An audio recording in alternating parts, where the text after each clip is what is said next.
My in-laws demanded that we hand over our house to my sister-in-law because otherwise she and her kids would be homeless, even if it meant making my own kids homeless.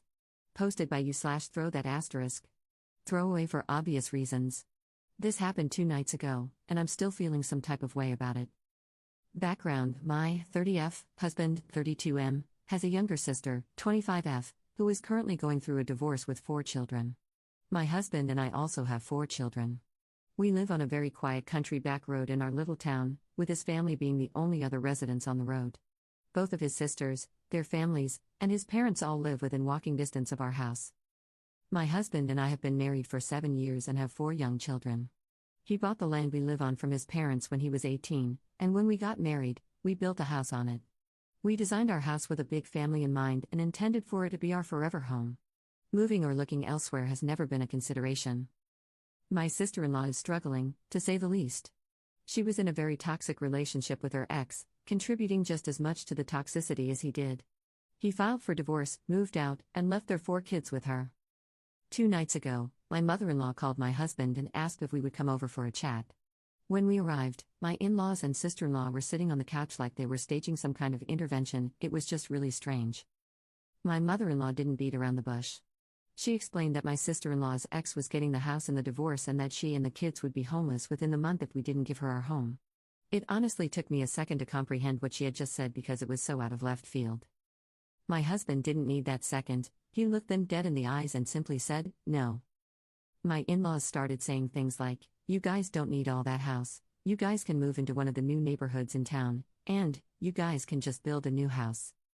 I offered to open up our playroom and guest bedroom to them until they could find somewhere to live. We have air mattresses, and the guest room has a full bath, but apparently, that was not good enough. That's when we got up and left. As we walked out, they began yelling after us, saying we don't care about the children, that family helps family, and that we're being greedy and selfish, etc. Honestly, I'm so proud of how we reacted because my first instinct was to go off and say some hurtful things. Instead, we just went home, to our home. We love my sister-in-law's kids and obviously don't want them to be homeless, but they don't need my house at the expense of my own children and family. I don't see why my sister-in-law's family deserves my home. What about my kids? Now my in-laws are calling and texting, saying we don't care about the kids, that we're selfish and greedy, and that we're making her homeless. Relevant comments. Commenter. Every divorce I am familiar with requires whoever got the house to either sell it or buy out their former partner within a specified period. Unless your sister made 0 contributions to the mortgage or is receiving a payout, she has or will have money to find another place. In the interim, her parents are free to give her their home, and they can move into one of the new neighborhoods in town or just build a new house. Either your sister-in-law has the world's most incompetent attorney, or she has never contributed to her marital assets. Either way, it's not your problem to solve. Ops response. She has never had a job. She was a stay-at-home mom during their marriage, and before that, she was just a stay-at-home daughter, so she definitely didn't contribute. As far as I can understand from the tidbits of information they're sharing, she cannot buy it from him, because she has no money, and the in-laws can't afford both it and their own mortgage, so she would have no way to continue paying for it. But yeah, they're more than welcome to give her their house and go buy another. Commenter 2. Do not let them into your home. As evident from your meeting, they feel entitled to your home and would conspire against you with other family members. Letting them in could create a myriad of issues, including them potentially trying to take over more of the space and even changing the locks. Ops response. My offer of the guest bedroom for my sister-in-law has been rescinded, full stop. The kids are still welcome because they are innocent in this, but as of right now, any of my husband's family over the age of 5 is not allowed through my front door. Commenter 3. Are they going to buy your husband out, or do they just expect you to move out of a 6-figure investment because his sister is bad at relationships and planning? Ops response. There was no offer to buy it or pay the mortgage, it was literally presented as us handing over the house and just going somewhere else. Neither my husband nor I thought there would be any compensation for it, we would still be expected to pay for it. Commenter 4. How is the ex getting the house if she's the one with the kids? Assuming they're his kids, that is. Ops response. The house is his, bought and paid for by him, without her contributing a cent, so that definitely factors in. But from my understanding, she can't buy him out because she has no money, and the in-laws can't or won't buy him out either. I'm also understanding that he is paying quite a pretty penny in child support, so I don't think she would get the house paid for by him and child support. She may have had to pick one or the other, And I can say with certainty that she would choose child support money. Update 6 days later. Putting this here because it wouldn't let me update the post body. So, as many of you, and myself, thought, my sister-in-law was lying about a lot.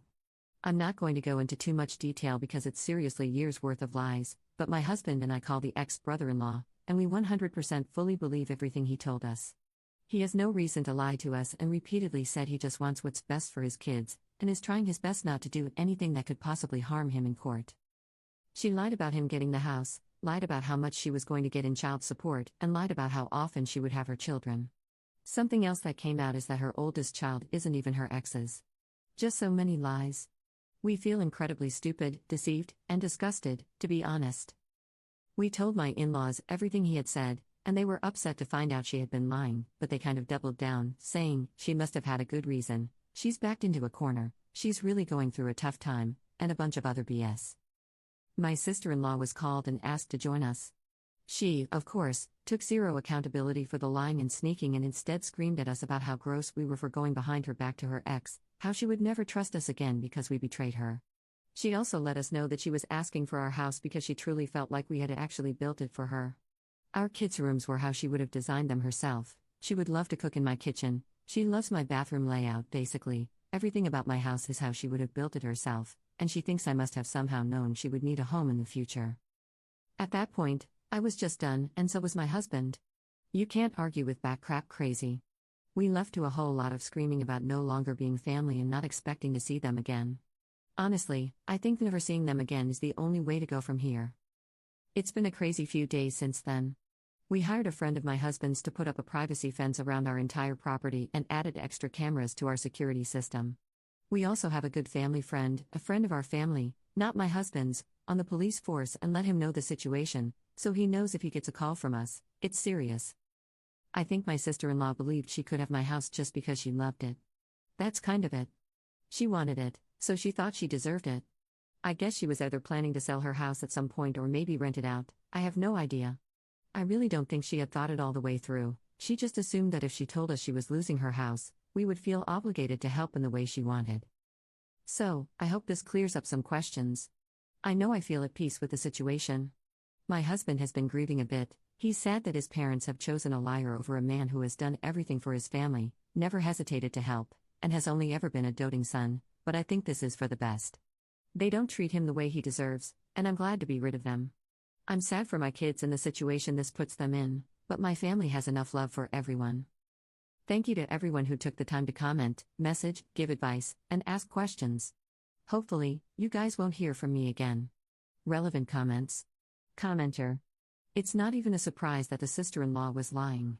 When Op said her ex-brother-in-law would have gotten the house in the divorce and that the kids would be homeless, that should have been an eye-opener because, unless there's proof of neglect or abuse of any kind, family courts wouldn't send children to stay with a parent facing homelessness.